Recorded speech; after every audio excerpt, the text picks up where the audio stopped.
Linear programming problem के simplex method को continue करते हुए अब हम एक उदाहरण के जरिए इसको देखते हैं।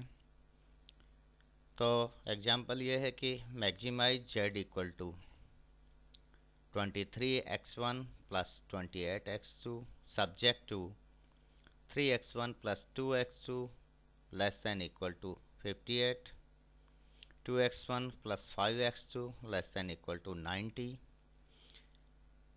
x1 and x2 both are greater than equal to 0। अब देखिए ये जो प्रॉब्लम है लीनियर प्रोग्रामिंग की, इसमें संरचनात्मक प्रतिबंध लेस देन इक्वल टू की फॉर्म में है। तो ऐसे में इसमें स्लैक वेरिएबल्स हमें डमी वेरिएबल के रूप में, मूक चर के रूप में स्लैक वेरिएबल हम इसे डालेंगे, इसमें डालेंगे। तो स्लैक वेरिएबल जब हम डालेंगे तो फिर हमारा जो प्रॉब्लम होगी वो maximize Z equal to 23x1 plus 28x2 plus, अब देखिए मैं आपकी किताब का एक उदाहरण ले रहा हूँ और उसी तरीके से इसको समझाने का प्रयास करूँगा। आगे जाके फिर मैं दूसरे तरीके से करूँगा, एक कंप्लीट एक ही टेबल के जरिए। तो जो भी आपको ठीक लगे वो आप देख लेना। अब यहाँ हम जो स्लैक वेरिएबल डाल रहे हैं वो x3 और x4 के रूप में डाल रहे हैं, और उद्देश्य फलन में जब हम डालेंगे तो चूंकि इनके जो कॉफिशिएंट हैं वो 0 हैं, तो 0 into x3 plus 0 into x4। प्रतिबंधों में जब हम स्लैक वेरिएबल डालेंगे तो 3x1 पहले प्रतिबंध में plus 2x2 plus 1 into x3 plus 0 into x4 equal to, अब ये समांतर प्रतिबंध में बदल जाएगा 58। और दूसरे संरचनात्मक प्रतिबंध में 2x1 plus 5x2 as it is plus, अब चूंकि अब x3 हम ऊपर वाले में डाल चुके हैं, 0 into x3 plus x4 equal to 90। x1, x2, x3 and x4 all are greater than equal to 0। यहाँ हमने जो स्लैक वेरिएबल्स डाले हैं तो ये ध्यान रखने की बात है कि यह इनके गुणांकों से इकाई मैट्रिक्स बनना चाहिए, ठीक है। अब प्रॉब्लम को हमने इस तरह से रखा है, एक सिंप्लेक्स टेबल हम बनाते हैं मूल टेबल के रूप में। तो सिंप्लेक्स टेबल में सबसे पहले हम प्रति इकाई लाभ, प्रॉफिट पर यूनिट,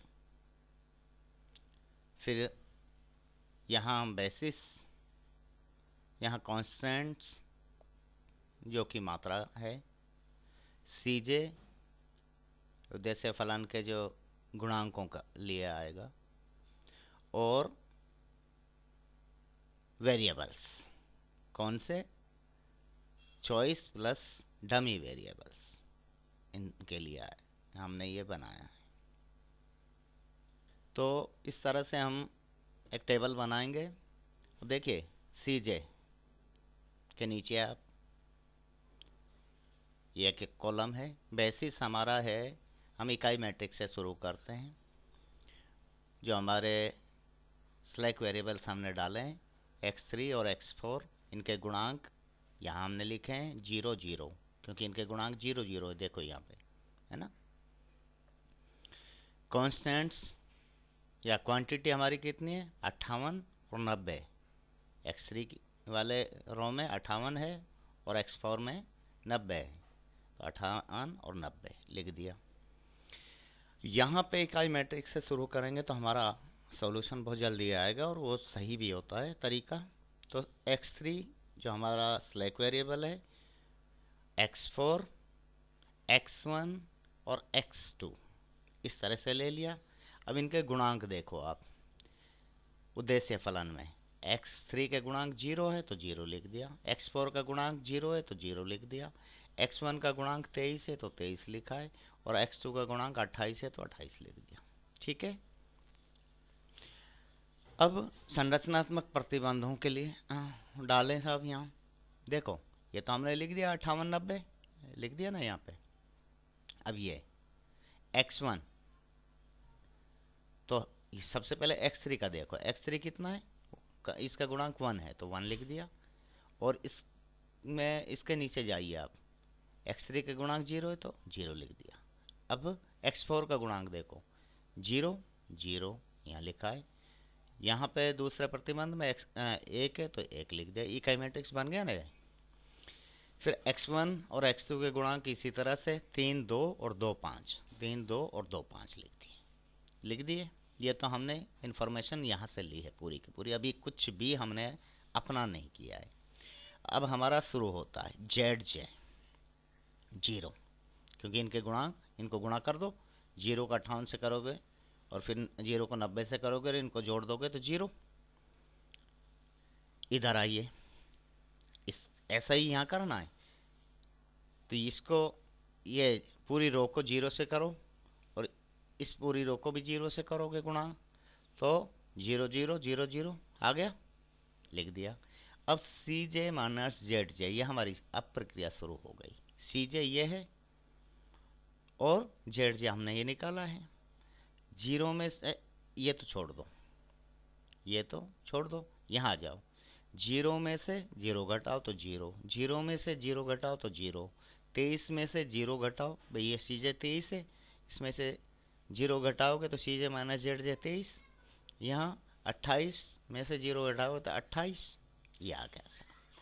अब यहाँ देखिए CJ माइनस ZJ में आपको करना क्या है। वैसे मैंने सारी चीज़ें लिखी है, लेकिन मैं फिर भी आपको स्क्रीन पे टेबल के जरिए समझा रहा हूँ। ये मैंने गलत लिखा है, इसको न्यूनतम ऊपर वाले के लिए है, यहाँ आप नीचे की तरफ आ जाओ। इसमें CJ माइनस ZJ में अधिकतम धनात्मक मूल्य देखिए, अधिकतम धनात्मक मूल्य तो कितना है, 28 है। तो 28 को लिया, 28 का जो कॉलम है, ये जो स्तंभ है, ये इनकमिंग वेक्टर होगा, एंटरिंग होगा। ये आगे मैं दिखाऊंगा इसको, ठीक है। 28 वाला जो कॉलम है वो इनकमिंग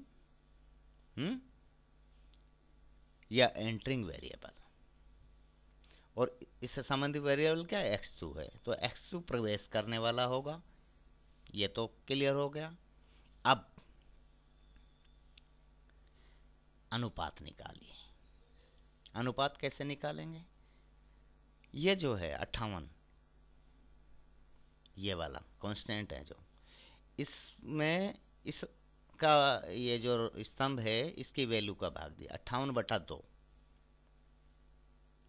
बराबर कितना है, 29, और 90/5 बराबर 18। इनमें से न्यूनतम धनात्मक अनुपात लीजिए, न्यूनतम धनात्मक, तो ये है न्यूनतम, ये रो आ गई, ये आउटगोइंग रो है, ये बाहर निकलने वाली होगी, मतलब x4 बाहर जाएगा और x2 अंदर आएगा। जहाँ ये दोनों एक दूसरे को काट रहे हैं, ये वाला जो मैंने ब्लॉक बना दिया, ये 5, ये पाइवट एलिमेंट है, इसको पाइवट एलिमेंट कहते हैं, ठीक है। ये आपके समझ में आ जाना चाहिए। फिर अब नीचे आइए, मैंने लिखा है देखिए, CJ माइनस ZJ, ये वाला पंक्ति में अधिकतम धनात्मक मूल्य 28 है। ये 28 जिस कॉलम में है इस सम, उसका चर x2 है, अतः x2 प्रवेश करने वाला चर या एंटरिंग वेरिएबल या इनकमिंग वेक्टर होगा, ठीक है। बाहर जाने वाले चर को ज्ञात करने के लिए x3 और x4 की मात्राओं को, x3 और x4 की मात्राओं को सर्वोत्तम कॉलम में दी गई राशियों से विभाजित कीजिए। इनको 58 और 90 को, ये जो सर्वोत्तम कॉलम है इसमें जो संख्या दी हुई है, इनसे विभाजित कीजिए। विभाजित करना होगा। x3 पंक्ति के लिए देखिए इसके लिए 58/2 बराबर 29 और x4 पंक्ति के लिए 90/5 बराबर 18 अनुपात आते हैं। अब x3 पंक्ति के, ठीक है, न्यूनतम धनात्मक अनुपात वाली पंक्ति से संबंधित चर, ये न्यूनतम धनात्मक अनुपात 18 है, इससे संबंधित चर x4 है। ये बाहर जाने वाला चर या डिपार्चिंग वेरिएबल या आउटगोइंग वेक्टर होगा, ये बाहर जाएगा। यहाँ x4 आउटगोइंग वेक्टर है, जहाँ इनकमिंग वेक्टर या कॉलम, आउटगोइंग वेक्टर एक दूसरे को काटते हैं, प्रतिच्छेद करते हैं, वह पाइवेट एलिमेंट होगा, जो कि मैंने आपको बताया था, ये वाला। ठीक है, अब साहब ये हो गया, ये आपने इनकमिंग भी तय कर लिया, आउटगोइंग भी तय कर लिया। अब क्या करें? अब करें हम, अब एक दूसरी टेबल हमें बनानी पड़ेगी इसके लिए। अब संशोधित तालिका बनाते हैं। संशोधित तालिका, जो हमने टेबल फर्स्ट बनाई थी, अब एक दूसरी टेबल बनानी पड़ेगी हमें। मैं आपकी किताब का तरीका अपना रहा हूँ, अदरवाइज मेरे तरीके से तो मैं आपको एक ही टेबल में दिखाऊंगा। संशोधित तालिका बनाएंगे और इस रैखिक प्रोग्रामिंग समस्या के लिए तब तक ऐसा करते जाएंगे, चूंकि प्रॉब्लम हमारी मैक्सिमाइजेशन की है, जब तक कि Cj माइनस Zj में कोई भी धनात्मक मूल्य नहीं रहे, एक भी धनात्मक मूल्य नहीं रहना चाहिए, तब तक ऐसा करेंगे। अगर रहता है तो करते जाना पड़ेगा। अब टेबल 2 बनाएंगे। अब टेबल 2 में देखिए, यहाँ थोड़ा सा दिमाग आपको लगाना पड़ेगा, कुछ चीज़ें समझनी है, बस ज़्यादा कुछ नहीं है। ये Cj जो हमने पहले लिखा था वैसे ही है, ये बेसिस कांस्टेंट Cj। इकाई मैट्रिक्स का ध्यान रखना, कहीं भी इसमें पूरे में इकाई मैट्रिक्स जरूर बनेगी, ये ध्यान रहे। ठीक है, अब हमारा इनकमिंग क्या था वेक्टर, या एंटरिंग जो वेरिएबल क्या था, x2 था, और बाहर कौन सा निकला था, x4 की जगह x2 आ जाएगा, तो ये x2 होगा। x2 का गुणांक देखो आप 28 है, यहाँ देख लो, चाहे या उद्देश्य फलन में देख लो, 28 है, वो लिख दिया हमने। अब ये पूरी टेबल, पूरी जो इसकी रो है ये पूरी बदलेगी। कैसे बदलेगी ये आप देखो। x2 मैंने लिखा है, वैसे तो चाहो तो मैं पहले टेबल से समझा दूं, या फिर इसे देख लो। x2 पंक्ति में एंट्रीज की गणना का तरीका यह है कि जो मूल टेबल थी हमारी, उसमें जो वैल्यूज थी आउटगोइंग रो की, उन्हें पाइवेट एलिमेंट से विभाजित करना होगा। यहाँ पाइवेट एलिमेंट हमारा था 5 से पूरी पंक्ति को भाग देना पड़ेगा। ठीक है, तो कैसे निकाला है, या तो आप उसको टेबल को, पहली वाली टेबल को सामने रखिए, जिसमें जो पंक्ति थी x4, उसमें जो वैल्यूज़ थी वो 90, यहाँ 18 की जगह 90 था, 0, 1, 2, 5, ये वैल्यूज़ थी। लेकिन चलो नहीं है, सामने नहीं है, तो पीछे जाके देख लीजिए, अदरवाइज यहाँ से देखो आप, यहाँ में लिखा है फिर सारा। इसके किस तरह से आएंगे, जो रो है x2 पंक्ति में जो एंट्री है वो कैसे हमने लिखी है, ये तो आ गया वहाँ से, कांस्टेंट से उद्देश्य फलन से आ गया ये, इसलिए इस पे तो दिमाग मत लगाइए। अब यहाँ आइए, ये क्या था, 90 था, और पाइवेट एलिमेंट क्या आया था हमारा, 5 आया था। पाइवेट एलिमेंट से पूरी टेबल को भाग देना है, तो 90/5 बराबर 18, ये लिख दिया मैंने साहब। ये कितना था, 0 था, 0 में कितना का भाग दिया, 5 का, 0/5 बराबर 0। ये था 1 में पाइवेट एलिमेंट का भाग दिया, 1/5 बराबर 1/5, ये लिख दिया।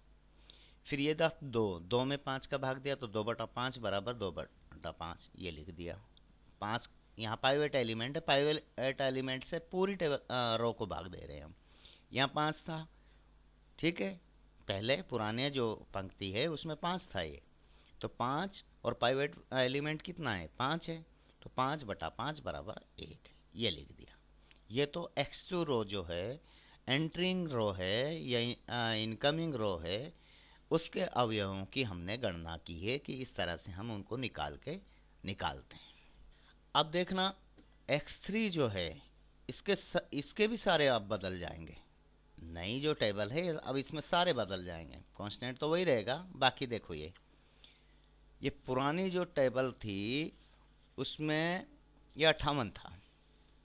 x3 के लिए एंट्रीज की गणना का तरीका ये मैंने लिखा है, ये देखो x3 पंक्ति के लिए, और निकाली भी हैं, इनको सीधे आप वहाँ देख लेना, डाल देना। x3 पंक्ति के लिए एंट्रीज की गणना कैसे करते हैं, तो नई पंक्ति जो है x3 बनेगी अब दूसरी टेबल में। वो कैसे बनेगी, पुरानी पंक्ति में जो संख्या थी उसमें से घटाइए जो पाइवेट एलिमेंट के ठीक सामने वैल्यू है उसको, या फिर आप दूसरे हिसाब से ले लीजिए, चलो उससे भी बताऊंगा। सर्वोत्तम कॉलम जो हमारा आया था, इनकमिंग जो वेक्टर था, उस कॉलम में पुरानी पंक्ति की संख्या थी, उसको लिखिए इनटू प्रवेश करने वाली पंक्ति के अनुरूप, यानी एंटरिंग जो रो है उसके अनुरूप जो संख्या है उसको लिखिए।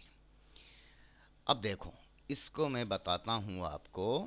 x3 में पहले इसमें 58 थी पुरानी पंक्ति में संख्या, माइनस अब सर्वोत्तम कॉलम में पुरानी पंक्ति की संख्या क्या थी, पुरानी पंक्ति सर्वोत्तम कॉलम हमारा x2 वाला, उसमें 2 थी तो मैंने 2 लिख दिया, और प्रवेश करने वाली पंक्ति के अनुरूप संख्या यानी नई पंक्ति की संख्या, इससे संबंधित इसके अनुरूप संख्या जो है वो क्या है, वो 18 है।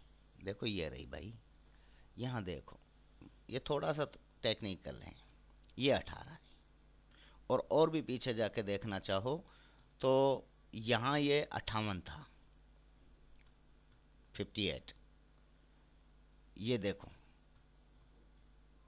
ये 58 था, 58 माइनस 2 गुणा 18, जो वैल्यू आएगी वो इसकी होगी 2, ठीक है। ये 2 इसलिए है कि ये 2 यहाँ लिखा हुआ है, अगर ये 5 होता तो 5 लिखते, 5 से गुणा करके घटाते, ठीक है ना। तो ये हो गया, इसके लिए यहाँ देखो 22 कैसे आया है वो मैंने आपको यहाँ दिखा रहा हूँ।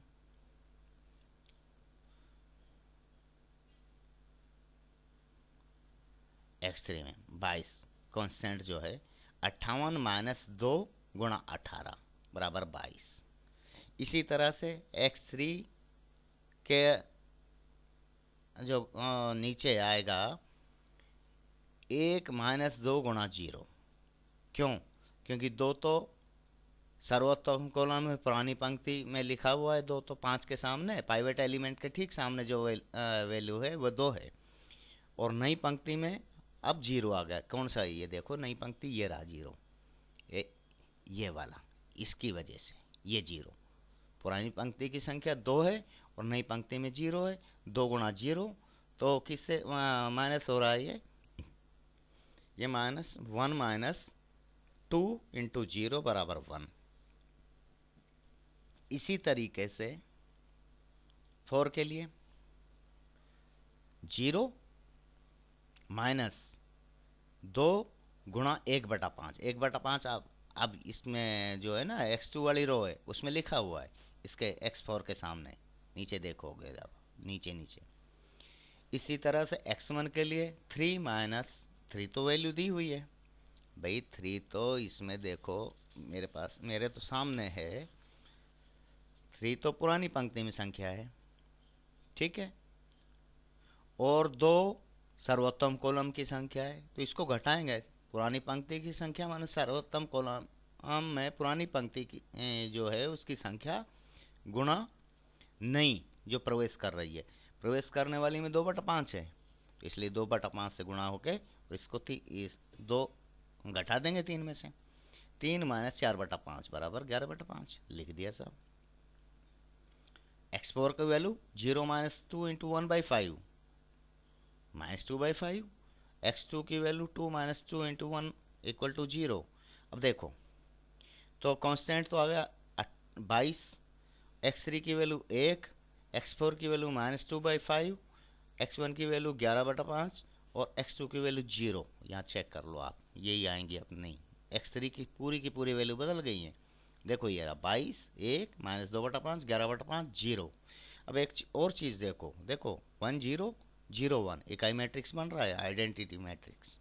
ये बनते रहना चाहिए, वरना अगर ये नहीं बना तो हम गलत हैं कहीं।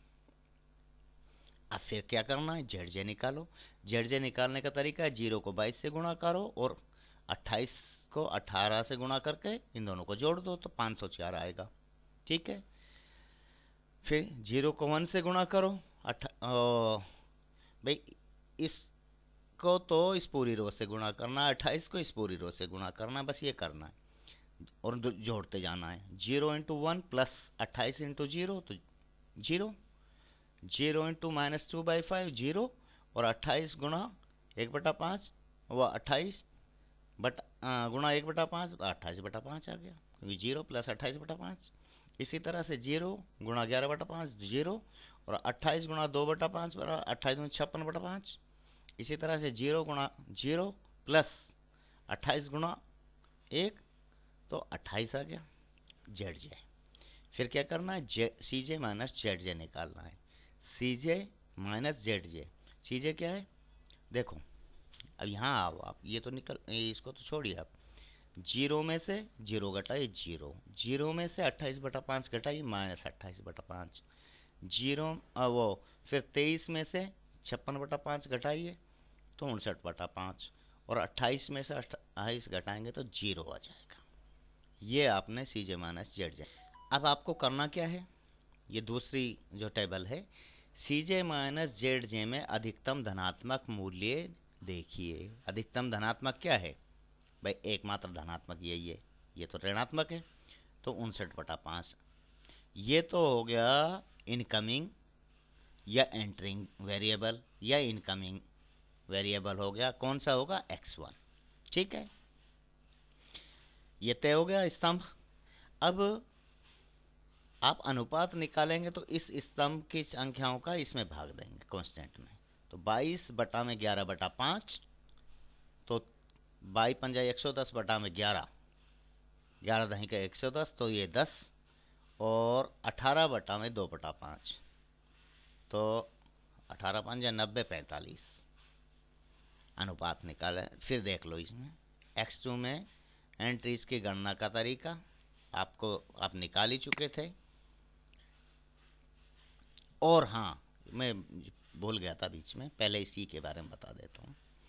इसलिए जब मैं कह रहा था कि वैल्यू इन न्यू रो को कैलकुलेट करने का एक दूसरा तरीका ये है कि वैल्यू इन ओल्ड रो, पुरानी पंक्ति में जो मूल्य है उसमें से पाइवट रो जो है, value in pivot row, pivot element वाली जो रो है उसमें जो मूल्य है उसको घटाइए और गुणा कीजिए पाइवट एलिमेंट के ठीक सामने वाली संख्या से,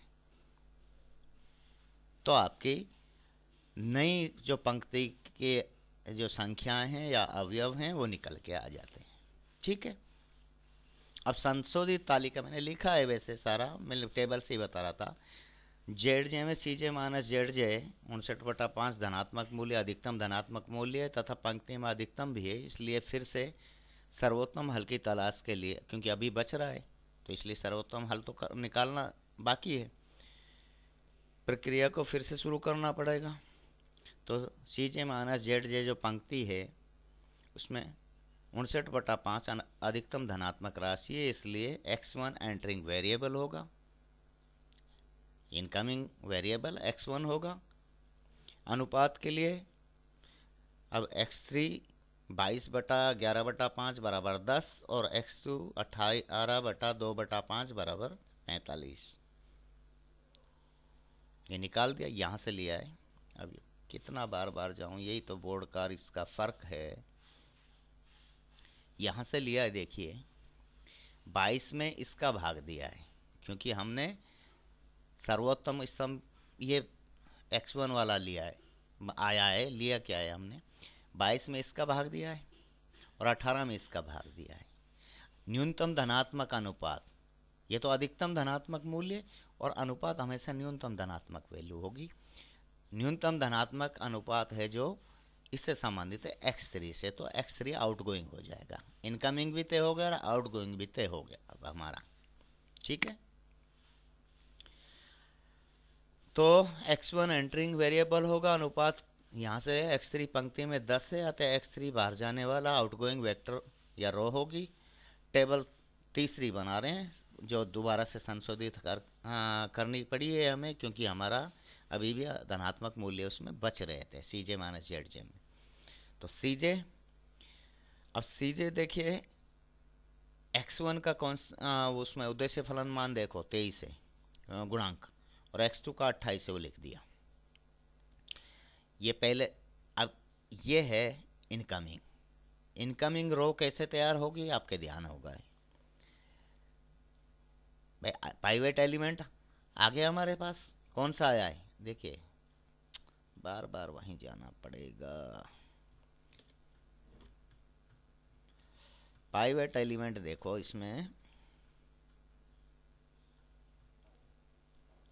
इसमें जो पाइवेट एलिमेंट बनेगा वो बनेगा 11/5, ठीक है, 11/5 पाइवेट एलिमेंट है, ठीक है।